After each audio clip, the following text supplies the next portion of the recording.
Selamat datang di channel Zimar Imam. Sembari mendengarkan tinggalkan like dan komentarnya bosku. Jangan lupa pasang headset kalian. Siapkan kopi dan camilan. Lupakan pahitnya kehidupan. Mari kita dengarkan sambil rebahan. Kembalinya Sang Raja. Bab 709. Anda benar-benar membunuh Tuan Hase. Yamamoto Yuki terjatuh ke tanah, dan selangkangannya basah. Hasegawa adalah kartu truf terkuatnya, tapi sekarang Hasegawa sudah mati, dia juga akan dihabisi. Setelah berurusan dengan Hasegawa, Long Yuan mengeluarkan sapu tangan putih dari jaket hitamnya. Dia menyekat tangannya, melemparkannya ke tempat sampah di sebelahnya, dan berkata kepada Ye Tianlang. Terserah kamu mau berurusan dengan sampah seperti itu. Aku benar-benar tidak punya keinginan untuk melakukan apapun. Lin Ruohan menatap Long Yuan dengan sepasang mata besar yang lucu. Orang ini pasti menderita misofobia. Oke, aku akan segera pergi.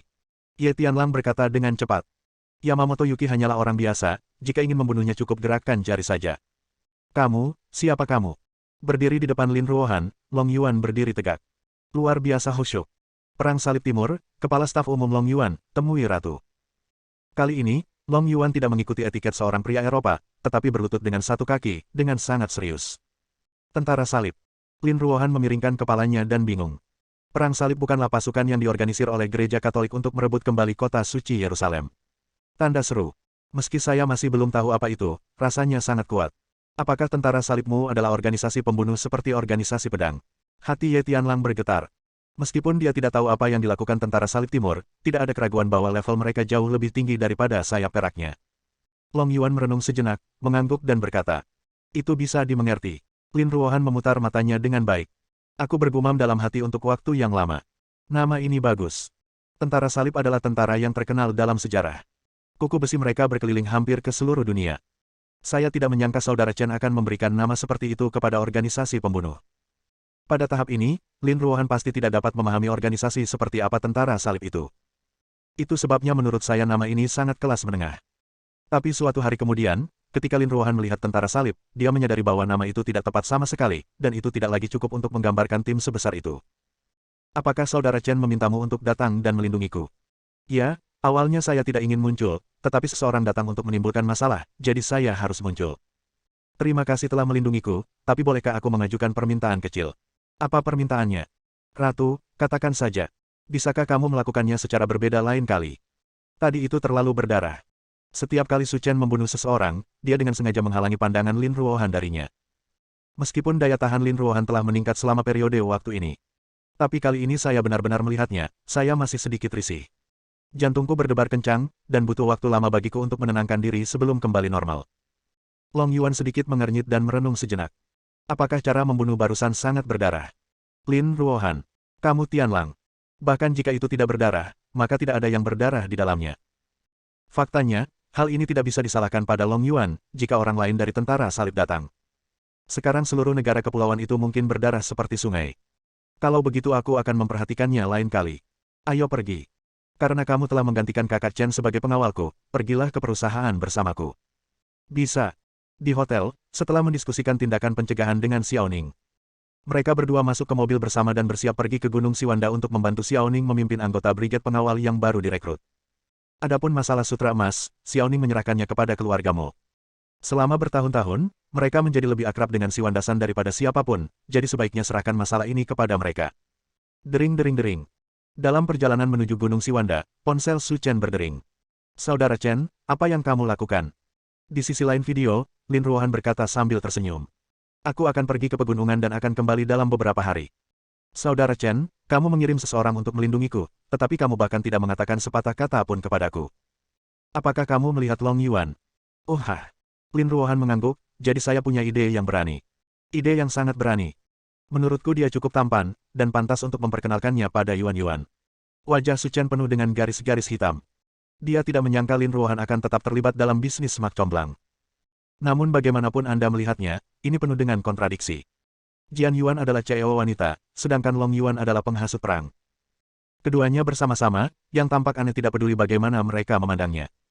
Manusia adalah makhluk yang selalu mempunyai mulut untuk membicarakan orang lain tetapi tidak mempunyai mulut untuk membicarakan dirinya sendiri. Hal yang sama berlaku untuk Su Chen. Kombinasi dia dan Lin Ruohan sepenuhnya merupakan versi upgrade dari Long Yuan dan Jian Yuan. Dia sebenarnya berani menertawakan orang lain, dan itu terasa tidak konsisten. Benar-benar. Oke, aku tidak peduli dengan masalah ini. Kamu bisa meminta pendapat Long Yuan. Oh hah. Keduanya mengobrol sebentar sebelum Lin Ruohan dengan enggan menutup panggilan video.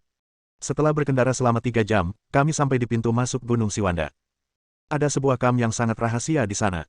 Selama periode waktu ini, semua anggota muda Brigade Pengawal yang baru direkrut telah ditempatkan di sini. Menunggu rencana aksi selanjutnya. Ada 2 rumah prefabrikasi sederhana di kamp. Ketika Xiaoning melaju, pintu rumah prefabrikasi terbuka. Mereka berjalan keluar secara terpisah, 7 pria dan 3 wanita, berbaris, seolah menunggu peninjauan. Melihat anggota yang baru direkrut ini, Xiaoning mengangguk puas. Usia rata-rata mereka adalah sekitar 20. Melihat seluruh Tiongkok, dia jelas merupakan seorang jenius yang luar biasa. Yang terlemah semuanya telah mencapai ahli bela diri tingkat lanjut. Paling lama dalam 3 tahun, orang-orang ini akan dapat memasuki barisan Wuzong dan membentuk efektivitas tempur yang nyata. Dan yang kurang dari mereka sekarang adalah pengalaman bertempur. Namun masalah ini bukanlah masalah. Dengan Su Chen di sini, para anggota muda ini akan membuat lompatan kualitatif. Berdiri di depan selusin orang, Xiaoning bertanya sambil tersenyum. Bagaimana perasaanmu? Orang-orang ini adalah talenta terbaik Tiongkok, dan mereka adalah pilar masa depan Brigade Pengawal. Mereka seharusnya cukup bagus. 10 orang itu berdiri dalam antrean dan mengangkat kepala tinggi-tinggi ketika mendengar penilaian Xiaoning terhadap diri mereka sendiri. Tak perlu dikatakan lagi, mereka juga tahu bahwa mereka sangat berbakat dan sulit menemukan seseorang di Tiongkok yang dapat menandingi mereka. Meski tidak ada retorika, kebanggaan di hati mereka tertulis di wajah mereka. Siapapun dapat melihatnya. Benar-benar tidak terlalu bagus, baik dari segi bakat maupun fondasinya, sayang sekali. Su Chen berkata dengan enteng. Bab 710. Tidak begitu baik. Baik bakat maupun fondasinya terlalu buruk. Komentar Su Chen hampir mengejutkan para anggota muda Brigade Pengawal. Mampu menjadi anggota Brigade Pengawal, mereka jelas merupakan makhluk terbaik di antara generasi muda Tiongkok. Namun sekarang mereka telah diremehkan dan dianggap tidak berharga. Ini adalah sesuatu yang tidak dapat mereka terima. Bos Xiao, siapa dia? Dia terlalu pandai menyombongkan diri.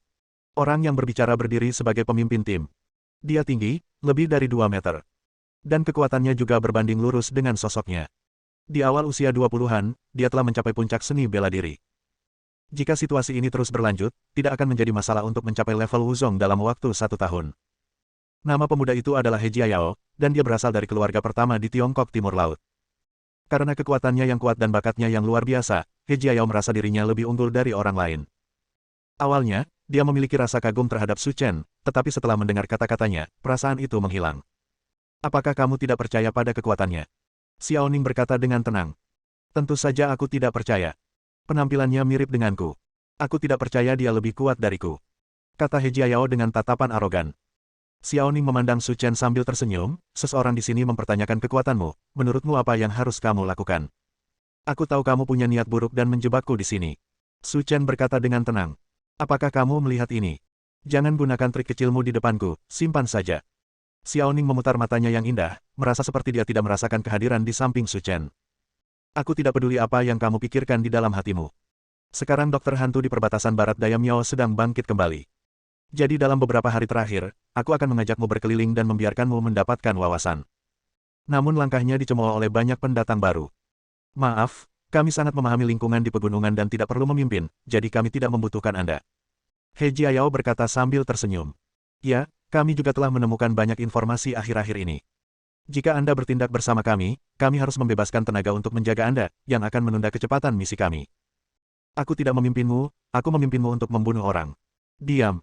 10 orang di Brigade Pengawal terdiam, tapi sedetik kemudian, mereka tertawa terbahak-bahak. Tuan, apa yang Anda bicarakan? Apakah Anda yakin tidak membuat saya tertawa? Anda sebenarnya mengatakan ingin membawa kami membunuh orang. Bukankah Bos Xiao memperkenalkan kami kepadamu? Untuk dipilih oleh Brigade Pengawal, kami semua adalah yang terbaik di antara generasi muda Tiongkok, dan kami adalah yang jenius di antara para jenius. Dan Anda hanya seumuran dengan kami. Hampir seperti itu, kamu benar-benar berani berbicara omong kosong di depan kami. Apakah ini keberanian yang diberikan Bos Xiao padamu? Xiaoning berdiri di samping sambil tersenyum dan tidak menghentikannya.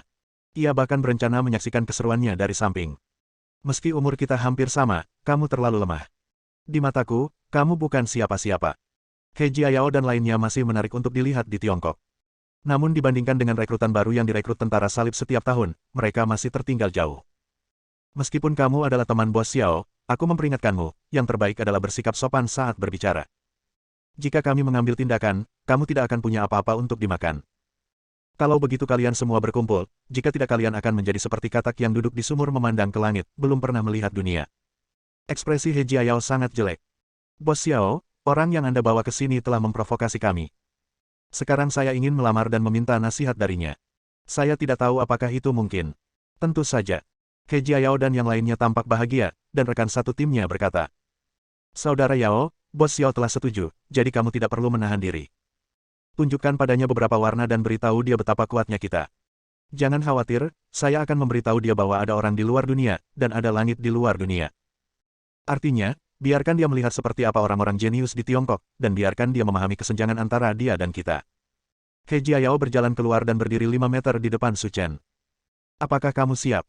Saya akan mengambil tindakan. Kamu hanya harus bersiap. Kamu masih menolak untuk bertobat sampai sekarang, maka aku akan memberitahumu betapa kuatnya aku. Bang! He Jiayao mengerahkan kekuatan dengan kakinya dan bergegas menuju Su Chen seperti bola meriam. Saudara Yao memang orang terkuat di sini. Jika gerakan ini terus berlanjut, bahkan orang kuat di level Wuzong mungkin tidak bisa lolos tanpa cedera. Tentu saja, Saudara Yao masuk ke brigade pengawal tanpa mengikuti ujian. Bukankah mudah untuk mengalahkannya? Tapi bukankah menurutmu itu aneh? Jika dia tidak memiliki kekuatan apapun, beraninya dia menjadi begitu sombong. Itu mungkin hanya gertakan. Jika dia benar-benar mampu, brigade pengawal pasti sudah merekrutnya sejak lama. Bagaimana dia bisa ditinggalkan di sini sekarang? Xiao Ning tertawa terbahak-bahak saat mendengar percakapan para pendatang baru. Orang-orang ini sungguh bodoh dan naif. Jika brigade pengawal dapat merekrutnya, tidak ada yang akan mengeluh meskipun dia diangkat menjadi bos brigade pengawal. Sayangnya orang-orang sama sekali tidak meremehkan brigade pengawal. Tentara salib di bawahnya bisa menaklukkan negara manapun. Dibandingkan dengan perang salib timurnya, brigade pengawal jauh tertinggal. Di tengah lapangan, He Jiayao sangat cepat. Dia bergegas menuju Su Chen dalam waktu kurang dari sekejap mata. Patah. Sebelum He Jiayao dapat mengambil tindakan, Su Chen dengan ringan menamparkan wajahnya dengan keras. Engah. Seteguk darah tua muncrat, dan He Jiayao merasakan organ dalamnya bergetar. Kekuatan sebesar laut itu benar-benar di luar kemampuannya untuk melawan. Telepon lewat. He Jiayao jatuh dengan keras ke tanah, memercikkan genangan debu, seolah-olah semua tulang di tubuhnya hancur, dan dia bahkan tidak memiliki kekuatan untuk berdiri. Bagaimana ini mungkin? 9 orang yang tersisa berseru dengan keras. He Jiayao adalah orang terkuat di sini, dan dia juga jenius terkemuka di dunia seni bela diri Tiongkok. Tapi sekarang, dia ditampar. Bagaimana dia melakukannya? Jangan kaget dan berkumpullah. Anak ini sangat jahat. Jangan beri dia kesempatan. Aku mengerti, kakak Yao. He Jiayao dipukuli, dan 9 orang lainnya kehilangan muka. 10 dari mereka adalah satu tubuh. Maju dan mundur bersama adalah kode etik mereka. 9 orang yang tersisa mengepung Su Chen, tidak siap memberinya kesempatan, dan melancarkan serangan bersama. Orang-orang kecil ini benar-benar penuh energi, kata Xiao Ning dengan nada sombong. Bab 711. Setelah mengambil keputusan, 9 serangan itu terjadi satu demi satu. Luncurkan serangan dari arah yang berbeda secara bersamaan, tidak siap memberi Su Chen kesempatan. Dengan begitu banyak celah, beraninya kamu mengatakan kamu jenius. Mereka sebenarnya bilang ada celah dalam tindakan kita, awasi saja. Serangan 9 orang itu jatuh seperti hujan. Tubuh Su Chen bersinar dan menghilang di depan semua orang di detik berikutnya. Kemana perginya orang-orang? Kecepatannya, saya bahkan tidak melihatnya dengan jelas. Xiao Ning, yang berada di samping, mau tidak mau ingin tertawa, bahkan aku tidak bisa melihat dengan jelas apa yang dia lakukan, dan kalian masih ingin menangkapnya, itu seperti lelucon. Ah! Sebelum 9 orang itu bereaksi terhadap apa yang sedang terjadi, mereka mendengar teriakan. Salah satu dari mereka berteriak dan terbang mundur. Setelah terbang lebih dari 10 meter, seekor anjing datang memakan kotoran. Bagaimana ini mungkin? 8 orang yang tersisa tercengang. Karena mereka tidak melihat dengan jelas bagaimana Su Chen mengambil tindakan. Dalam 2 menit berikutnya, 8 anggota tim baru yang tersisa semuanya dirobohkan oleh Su Chen. Tidak ada yang bisa menahan 2 gerakan di tangannya. Sekarang, apakah kamu yakin? 10 anggota baru brigade pengawal memandang Su Chen seperti monster. Saat ini, jika mereka masih berani berteriak, ada yang salah dengan otak mereka. Namun, mereka masih tidak percaya. Dia seumuran denganku, jadi bagaimana dia bisa menjadi begitu kuat sungguh di luar pemahaman. Sekuat monster. Saya yakin, saya yakin. 10 anggota baru brigade pengawal semuanya memar dan bengkak akibat pukulan dan tendangan Su Chen, jadi mereka buru-buru setuju. Jika dia dibiarkan melakukan ini beberapa kali lagi, dia mungkin akan dipukuli sampai mati. Saat aku mendarat tadi, pantatku menyentuh tanah lebih dulu dan aku terbunuh, kata seorang anggota tim wanita sambil mengusap pantatnya. Puaslah. Aku mendarat di payudaraku dulu, dan kedua gumpalan dagingku hampir kempes. Melihat 10 anggota tim berdiri terhuyung-huyung, Xiao Ning berkata. Berdiri tegak. Setelah mendengar perintah tersebut, 10 orang itu berbaris dan berdiri dalam formasi. Meskipun dia terlihat sedikit malu, dia tetap bersemangat. Di mata Su Chen, inilah satu-satunya anugerah mereka. Izinkan saya memperkenalkan kepada Anda. Namanya Su Chen. Dia adalah instruktur baru yang saya temukan untuk Anda. Dia akan membimbing Anda dalam pelatihan tempur sebenarnya dalam beberapa hari terakhir. Bos Xiao, kekuatan macam apa dia? Bahkan seorang ahli seni bela diri tidak bisa mengalahkanku seperti ini. Kekuatan Guan Su Chen selalu menjadi misteri. Tidak ada yang tahu seberapa kuat dia. Karena sekuat apapun musuhnya, dia selalu bisa mengalahkannya dengan satu gerakan. Tidak ada yang bisa memaksanya menggunakan kekuatan penuhnya, jadi tidak ada yang tahu seberapa kuat dia. Sebelum Xiao Ning dapat menjawab, orang lain bertanya, siapa yang lebih kuat antara kamu dan instruktur Su? Mendengar pertanyaan ini, Xiao Ning hampir muntah darah. Bajingan kecil ini benar-benar tidak peduli tentang apapun. Aku bukan apa-apa di hadapannya. Sekalipun umurku 100, tidaklah cukup baginya untuk memukulku dengan tanganku. Jangan bertanya pertanyaan yang tidak ada hubungannya dengan tugas. Xiao Ning secara acak menemukan alasan untuk menundanya. Jika dia mengungkapkan masalahnya, wajahnya akan hilang. Tetap di tempatmu sekarang dan bersiaplah untuk bertindak. Ya. Kemudian, keduanya datang ke ruang tunggu. Xiao Ning berkata, apa rencanamu? Aku tidak punya rencana apapun, tapi karena aku di sini, ayo lakukan perbuatan baik dan musnahkan semua dokter hantu di pegunungan untukmu. Apa yang aku harapkan? Apakah kamu punya peta? Memiliki. Segera, Xiao Ning mengeluarkan peta itu dan meletakkannya di atas meja. Tempat-tempat dengan tengkorak ini seharusnya menjadi tempat para dokter hantu bersembunyi. Su Chen bertanya, ya, apa rencanamu? Tentu saja kita harus memberantas semua orang ini. Tetapi ada terlalu banyak dokter hantu yang tersebar di wilayah Miao. Akan memakan banyak waktu untuk memberantas mereka semua. Dengan kekuatan Su Chen, Xiao Ning percaya bahwa dia memiliki kekuatan seperti itu. Tapi satu-satunya yang hilang adalah waktu. Jika ingin membasmi semua orang ini, dibutuhkan setidaknya setengah bulan. Tapi dia tidak bisa menunggu selama itu. Jangan khawatir, aku punya solusinya. Apa yang bisa saya lakukan? Semuanya sia-sia. Dengan ikmu, kamu tidak bisa memahaminya. Xiao Ning, berapa lama kamu akan membenciku? Segera, Su Chen memberikan tugas itu. Tujuan misinya juga sangat sederhana, yaitu menggunakan 10 anggota tim untuk membuat umpan untuk menarik perhatian dokter hantu tersebut, lalu membunuhnya. Saya mengerti maksud instruktur Su. He Jiayao berkata, kami telah menarik sekelompok dokter hantu, dan kami akan membunuh satu kelompok. Setelah selesai, kami akan membunuh kelompok kedua. Dengan cara ini, kami dapat menghemat banyak waktu. Tapi dengan cara ini akan menghabiskan banyak uang. Jangan khawatir, dengan instruktur Su dan Bos Xiao di sini, para badut itu hanya bisa berlutut dan memohon belas kasihan. Itu benar, jika keduanya bergabung, pasti tidak akan ada masalah. Oke, rute keberangkatan dan pelarian semuanya sudah direncanakan. Ayo kita jalankan misi dulu, jangan buang waktu. Bagus. Kemudian, 10 orang tersebut mengambil peta misi yang diberikan oleh Su Chen dan berangkat menuju tujuan masing-masing. Su Chen dan Xiao Ning, sebaliknya, tetap di stasiun sementara dan bersiap untuk beraksi. Apakah kamu yakin ini baik-baik saja? Mereka semua adalah pendatang baru yang tidak memiliki pengalaman bertempur. Jika terjadi sesuatu, akan sulit untuk ditangani. Aku bertanya padamu, kenapa brigade pengawalmu selalu berperilaku seperti ini selama bertahun-tahun? Akan aneh jika semua orang berpikiran sepertimu dan itu bisa berkembang. Xiao Ning entah kenapa dibenci oleh Su Chen, tapi Xiao Ning sangat tenang. Karena tidak ada gunanya jika Anda tidak tenang, lagi pula Anda tidak bisa mengalahkan orang lain. Bukankah hanya saja mereka tidak sekuat tentara salibmu? Apa masalahnya? Kalau takut mati, pulang saja dan tinggal dewa di sana. Tidak perlu datang ke tempat seperti brigade pengawal. Xiao Ning tahu dia tidak bisa membantah, karena brigade pengawal melakukan tugas yang sangat berbahaya sepanjang tahun. Jika Anda takut akan pertumpahan darah dan pengorbanan, tidak perlu datang ke sini. Langit berangsur-angsur menjadi gelap. Su Chen melihat arlojinya dan berkata pada dirinya sendiri. Bersiaplah, waktunya tepat. Sudah terlambat, tapi segera terjadi. Pada saat ini, kembang api berwarna-warni meledak di langit, sungguh luar biasa indah. Jika kamu benar-benar mengatakan Cao Cao, Cao Cao akan ada di sini. Xiao Ning berkata sambil tersenyum. Ayo pergi. Ratusan ribu gunung, Shelter Ridge. Ketika 10 murid brigade pengawal menyelesaikan misi mereka, mereka semua berkumpul di sini satu demi satu. Kenapa kamu ada di sini? He Jiayao terkejut saat melihat orang lain di tim. Setiap orang bekerja secara terpisah, bagaimana mereka bisa berkumpul? Apakah kamu tersesat? Apakah ini tidak masuk akal? Bab 712. Buku misi saya mengatakan bahwa setelah menyelesaikan misi, saya akan datang ke Shelter Ridge dan menunggu dukungan. Salah satu anggota tim berkata, apakah tempat persembunyianmu juga merupakan tempat berlindung dari angin? Apakah kamu juga mengalami hal yang sama? Karena sebelum mengambil tindakan, surat misi masing-masing disegel. Itu hanya dapat dibuka setelah masing-masing mengambil tindakan. Ketika He Jiayao hendak mengumpulkan lembar misi orang lain, dia terkejut saat mengetahuinya. Di setiap lembar misi, ditandai dengan jelas bahwa tempat terakhir untuk menunggu dukungan adalah Wind Shelter. Dengan kata lain, Su Chen sengaja menyatukan semuanya. Memikirkan hal ini, He Jiayao dan yang lainnya terlihat sangat jelek. Karena dalam misi ini peran mereka adalah sebagai umpan. Menarik perhatian para dokter hantu Miao, memancing mereka ke lokasi yang telah ditentukan sebelumnya, lalu menunggu orang datang dan membasmi mereka. Tapi sekarang, ini seperti menyatukan semuanya. Ini tidak terlihat dan akan sangat meningkatkan kesulitan tugas. Ini benar-benar berbeda dari ekspektasi mereka sebelumnya. Apa yang kamu lakukan?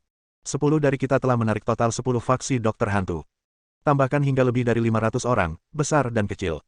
Bahkan jika mereka berdua datang, itu tidak akan membantu. Ayo cari tempat untuk bersembunyi dulu. Kalau tidak, dengan kekuatan kita bukan tandingan para dokter hantu itu. He Jiayao dan yang lainnya merasa ngeri memikirkan bahwa dalam beberapa menit, ratusan dokter hantu akan datang untuk memburu mereka. Gambaran itu terlalu menakutkan. Jingle bell, jingle bell. Meski ada 10 orang, mereka siap mencari tempat untuk bersembunyi. Tiba-tiba saya mendengar suara-suara aneh datang dari segala arah. Sebelum mereka sempat bereaksi, mereka melihat obor menyala di mana-mana. Banyak orang bertelanjang dada yang mengenakan pakaian aneh berdiri di bukit tinggi tidak jauh dari sana, mengelilingi mereka seolah-olah sedang mengamati monyet di kebun binatang. Anak muda, pasti kamu yang baru saja menimbulkan masalah dan provokasi di wilayah kami. Pembicaranya adalah seorang lelaki tua dengan wajah kuyu dan tongkat tulang di tangannya, bertatakan permata hijau tua.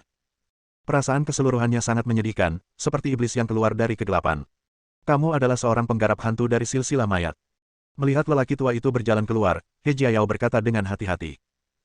Karena mereka telah ditempatkan di pegunungan selama beberapa hari, He Jiayao dan yang lainnya juga memiliki pemahaman tertentu tentang dokter hantu di sini.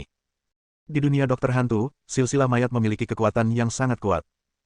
Sarana tempur utama mereka adalah mengendalikan mayat orang mati dan memurnikan mayat mereka menjadi senjata tempur mereka sendiri. Semakin kuat orang yang meninggal dalam hidup, semakin kuat pula mayat busuk yang mereka saring. Hal ini juga membuat silsilah mayat menjadi cabang yang kuat di dunia pembudidaya hantu. Sekarang mereka ada di sini, segalanya akan sulit ditangani. Anak muda, buka matamu dan perhatikan baik-baik. Orang-orang yang datang ke sini kali ini bukan hanya garis keturunan bangkai mereka, tapi juga kita. Seseorang dari silsilah Chongxiu. Tidak diragukan lagi bahwa orang-orang seperti ini adalah dokter hantu yang mengendalikan segala jenis serangga beracun untuk memperjuangkan dirinya sendiri. Dari segi kekuatan tempur saja, mereka mungkin tidak sebaik Carrion. Namun dalam hal keanehan, tidak ada yang bisa menandingi mereka. Jika Anda bermusuhan dengan mereka, Anda mungkin akan mati tanpa mengetahui caranya. Dan ini adalah tempat paling menakutkan bagi silsilah pembudidaya serangga. Memikirkan hal ini, kaki He Jiayao gemetar dan wajahnya menjadi pucat. Berbalik dan melihat sekeliling, dia menemukan bahwa dia dikelilingi. Ia bahkan telah mencapai titik di mana tidak ada tempat untuk melarikan diri.